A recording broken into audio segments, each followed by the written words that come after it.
Kakaibang paandar ang hatid ng libreng sakay sa Lawag City. Imbes na bus, kalesa ang maghahatid sa'yo.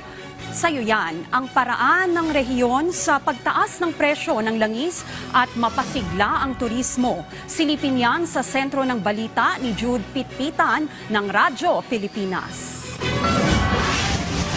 Kung sa ibang lungsod, kaliwat kanan ang libreng sakay sa mga bus at jeep, ibahin nyo dito sa Lawag City. Ang libreng sakay kasi nila, kalesa. Hindi lang nakakatipid sa paggamit ng krudo ngayong may State of National Energy Emergency, kundi sisigla palalo ang turismo ng lungsod. At dahil inaasahan ang pagdagsa ng mga turista dito ngayong Semana Santa, pagaganahin na ng lokal na pamahalaan ang mga kalesa upang makapagbigay ng libreng tour sa kanila. Sa mga makasaysayang pasyalan dito sa Lawag City tulad ng Lawag City Hall, Sinking Bell Tower, ang Ferdinand Edralin Marcos Stadium at iba pa, dedestino ang mga kutsero upang libreng maihatid ang mga turista kasabay ng Station of the Cross ngayong Semana Santa.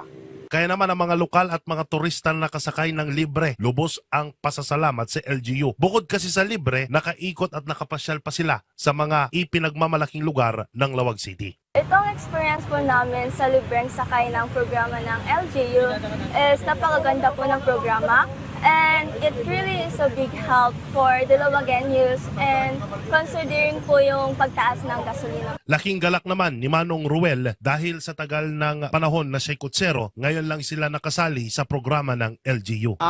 Para sa aming mga kutsero sir, nakakagalak na nakakatuba. Kasi ngayon lang sa tagal-tagal naming kutsero, ngayon lang nangyari ito. Ang lokal na pamahalaan ng Lawag City, hinikayat ang mga turista na bisitahin ang kanilang lungsod at gamitin ang panahon na ito para makapagnilay-nilay.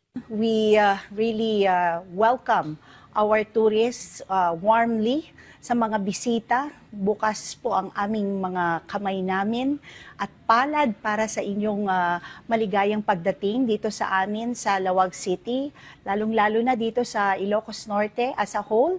Ang mga ganitong programa ay pagsuporta ng lokal na pamahalaan sa adikain ni Pangulong Ferdinand Marcos Jr. para mapasigla ang turismo at ekonomiya ng bansa. Mula rito sa Lawag City para sa Integrated State Media, Jude Pitpitan ng Radyo Pilipinas, Radyo Publiko.